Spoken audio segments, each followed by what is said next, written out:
universities in Canada are launching a recruitment drive to attract top global researchers. It comes as American campuses battle funding cuts from the Trump administration. Since returning to office in January, President Trump has cut or threatened to cut funding in order to pressure universities into adopting his administration's policies, such as dismantling diversity, equity, and inclusion initiatives.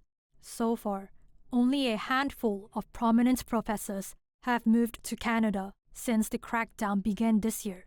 But Canadian schools are hoping a new $1.2 billion recruitment effort can attract international researchers that have for decades favored U.S. universities with deeper pockets and larger research budgets.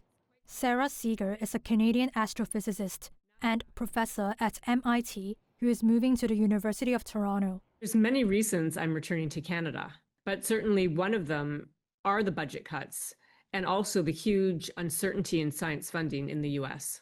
It's quite chaotic right now. We don't know exactly what our NASA and NSF budgets are going to be, and it's impossible to plan.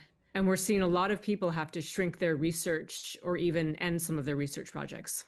Starting in 2026, Canada's immigration agency will exempt master's and doctoral students from its recently tightened international students permit cap.